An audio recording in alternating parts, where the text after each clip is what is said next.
L'activiste politique conservateur Charlie Kirk, âgé de 31 ans, est décédé aujourd'hui, 10, après avoir été abattu lors d'un événement à l'Université de la Vallée de l'Utah, à Orem, Utah. Sa mort a été confirmée par le président Donald Trump et par de multiples sources médiatiques américaines. Kirk participait à une session de questions-réponses dans le cadre de sa tournée American Comeback Tour, lorsqu'un seul coup de feu a été tiré vers 12h10, heure locale. Le tir a été effectué d'environ 200 mètres de distance, apparemment depuis le toit du Lozy Center, un bâtiment du campus. Si vous voulez rester informé des principales mises à jour de cette affaire et d'autres nouvelles importantes, n'oubliez pas de vous abonner à notre chaîne et d'activer la cloche pour recevoir toutes les actualités. Des témoins ont rapporté que Kirk a été touché au cou environ 2 minutes après avoir commencé la session de questions-réponses. Jeremy King, 45 ans, qui se trouvait à environ 15 mètres de Kirk lorsque la fusillade s'est produite, a dit qu'il pensait initialement que cela faisait partie d'un spectacle ou d'une présentation. « Ma première pensée était que cela faisait partie d'un spectacle ou d'une présentation, parce qu'on ne réfléchit pas clairement », a déclaré King. Parce qu'il posait des questions sur les droits aux armes avec la communauté LGBTQ+. King a décrit avoir vu Kirk retomber en arrière dans sa chaise après le coup de feu. Tout le monde autour de moi s'est jeté au sol. Je me suis immédiatement positionné au-dessus de ma femme, a-t-il dit. L'événement était diffusé en direct et des vidéos de l'incident ont rapidement circulé sur les réseaux sociaux, montrant le moment exact du tir et la réaction de panique de la foule. Adelaide Condi, une étudiante de 18 ans de l'Université de la Vallée de l'Utah, était debout sur une poubelle essayant de mieux voir Kirk quand il a été touché. Un autre étudiant, Luke Pittman, témoin de la fusillade, a dit qu'il avait entendu un grand bang. Les témoins ont décrit des scènes de chaos total, avec des gens courant dans toutes les directions et laissant des effets personnels derrière eux dans la recherche d'un abri.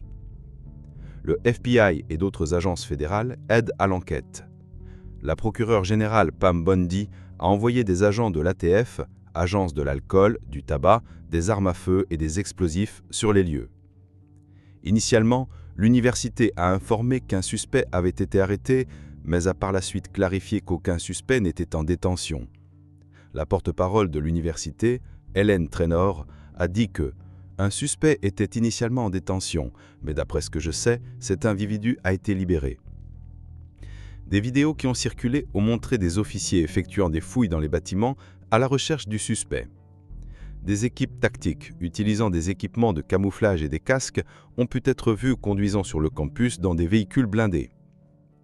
Alors que les autorités policières effectuaient des fouilles de bâtiment en bâtiment, certains étudiants ont été vus sortant d'un bâtiment les mains en l'air. Le gouverneur de l'Utah, Spencer Cox, a promis que les responsables seront tenus pleinement responsables et a condamné la violence. Le président Trump a ordonné que les drapeaux américains soient mis en berne en l'honneur de Kirk. Cox a dit plus tard qu'il avait parlé avec Trump après la mort de Kirk. « Je viens de parler au téléphone avec le président Trump. En travaillant avec le FBI et les autorités policières de l'Utah, nous traduirons en justice l'individu responsable de cette tragédie. » Charles James Kirk est né le 14 octobre 1993 au Arlington Heights, Illinois. Dès son plus jeune âge, il a montré un intérêt pour la politique conservatrice, étant influencé par des figures comme Rush Limbaugh et Glenn Beck. Pendant le lycée, Kirk s'est distingué déjà comme un orateur talentueux et un organisateur politique. En 2012, à l'âge de 18 ans, Kirk a fondé Turning Point USA avec Bill Montgomery dans le but de promouvoir les principes du libre marché et du gouvernement limité sur les campus universitaires américains. L'organisation a commencé modestement, mais a rapidement gagné en popularité parmi les étudiants conservateurs qui se sentaient marginalisés dans les universités traditionnellement libérales. Turning Point USA a connu une croissance exponentielle sous la direction de Kirk, devenant l'une des plus grandes organisations conservatrices étudiantes du pays. L'organisation opérait plus de 850 sections sur les campus universitaires à travers le pays. L'organisation se concentrait sur l'identification, l'éducation et l'organisation d'étudiants qui soutenaient les valeurs américaines traditionnelles, le libre marché et le gouvernement constitutionnel limité. Kirk s'est rapidement établi comme une voix influente dans le mouvement conservateur américain. Son charisme naturel et sa capacité à articuler des positions conservatrices complexes de manière accessible en fait un souriant populaire lors d'événements universitaires et de conférences politiques. En 2015, Kirk a lancé The Charlie Kirk Show, un podcast d'alliés, qui a rapidement gagné des millions d'auditeurs. Le programme est devenu une plateforme importante pour les discussions sur la politique conservatrice, en particulier parmi le public plus jeune. Kirk faisait également des apparitions régulières sur des réseaux tels que Fox News, où il est devenu un commentateur politique respecté. Pendant la campagne présidentielle de 2016, Kirk est devenu l'un des premiers et les plus vocaux soutiens de Donald Trump parmi les jeunes leaders conservateurs. Kirk est blarmier considéré comme l'un des principaux responsables de la mobilisation des électeurs de la génération Z en soutien de Trump en 2024. Il a été instrumental dans la mobilisation du vote jeune conservateur pour Trump, ce que de nombreux analystes ont considéré comme crucial pour la victoire électorale. Kirk a continué à être un allié étroit de Trump pendant sa présidence, défendant fréquemment les politiques de l'administration et servant de passerelle entre le mouvement conservateur étudiant et la Maison-Blanche. Connu comme le Whisperer de Trump, il était profondément impliqué dans l'évaluation de postes importants pour l'administration après l'élection et était en communication constante avec les principaux conseillers. Son influence a encore grandi dans cette période, Turning Points USA recevant de donations substantielles et étendant ses opérations à niveau national. La carrière de Kirk n'a pas été exempte de controverses. Il a fait face à des critiques pour certaines de ses positions les plus polarisantes et pour les tactiques organisationnelles agressives de Turning Point USA. Les critiques l'accusaient de promouvoir la division sur les campus universitaires, tandis que les partisans le voyaient comme un défenseur nécessaire de la liberté d'expression conservatrice. Malgré les controverses, Kirk a maintenu une base de soutien solide et a continué à étendre son influence. Il a écrit plusieurs livres, notamment The MAGA Doctrine et Culture Jihad, qui sont devenus des best-sellers parmi les lecteurs conservateurs. Kirk était marié à Erika Franzwey en 2021 et le couple avait 2 jeunes enfants. Sa femme et ses enfants étaient présents à l'événement lorsque la fusillade s'est produite. Malgré son agenda politique intense, Kirk parlait fréquemment de l'importance de la famille et des valeurs traditionnelles dans sa vie personnelle. À 31 ans, Kirk avait construit un empire médiatique conservateur qui incluait Turning Points USA, son podcast quotidien, des apparitions régulières à la télévision et une présence massive sur les réseaux sociaux avec des millions d'abonnés. Il était blarement considéré comme l'une des voix conservatrices les plus influentes de sa génération, en particulier parmi les jeunes Américains. Peu avant l'attaque, Kirk a posté à propos de l'événement à l'université. L'université de la vallée de l'Utah est excitée et prête pour le premier arrêt de retour de la tournée du retour américain. Nous sommes de retour, a-t-il écrit Kirk juste avant que les coups de feu soient signalés. Avant l'événement, une pétition avait circulé demandant à l'université de ne pas permettre la présentation de Kirk, bien que l'institution ait maintenu sa position de soutien à la liberté d'expression et à la discussion ouverte. Une pétition pour empêcher sa conférence à Utah State avait recueilli près de 7000 signatures jusqu'à mercredi.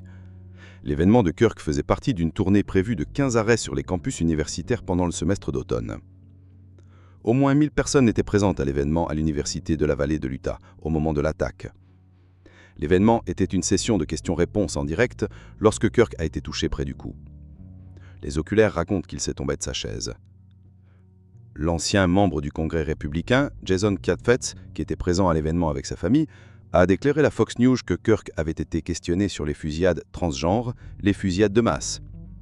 Juste au moment où ce coup de feu a retenti, tout le monde s'est jeté au sol, puis tout le monde a commencé à se disperser et à crier et à hurler, comme vous pouvez l'imaginer, a déclaré Chaffetz. Des politiciens des 2 partis ont rapidement condamné l'attaque.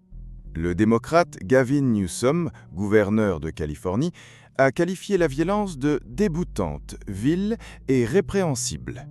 Kamala Harris, l'ex-vice-présidente, a dit qu'elle était profondément troublée par la fusillade de Kirk. « Je condamne cet acte et nous devons tous travailler ensemble pour nous assurer que cela ne mène pas à plus de violence. » Le speaker de la Chambre, Mike Johnson, a décrit la mort de Kirk comme dévastatrice et un grand chagrin. L'ancienne membre du Congrès de l'Arizona, Gabrielle Giffords, qui a failli être tuée dans une tentative d'assassinat en 2011, a dit qu'elle était horrifiée par la fusillade. Les sociétés démocratiques auront toujours des désaccords politiques, Mais nous ne devons jamais permettre à l'Amérique de devenir un pays qui confronte ses désaccords avec la violence. Le campus de l'Université de la Vallée de l'Utah a été fermé et les cours ont été annulés jusqu'à nouvel ordre. L'université a établi une ligne directe au numéro 801 863 91 30 pour les évacuations assistées. La police viendra et vous escortera hors du bâtiment, a écrit l'université dans une déclaration sur X. Transport public disponible à la station d'Orem par le pont piétonnier. Le FBI et de multiples agences policières locales, étatiques et fédérales continuent l'enquête. Une chasse à l'homme massive est en cours car le suspect reste en fuite. L'enquête continue avec le soutien de multiples agences policières locales, étatiques et fédérales.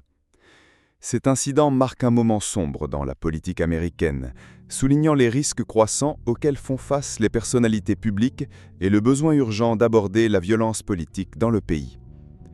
La fusillade sur le campus universitaire à Orem, environ 45 minutes au sud de Salt Lake City, suit la violence de cet été en Utah et au-delà.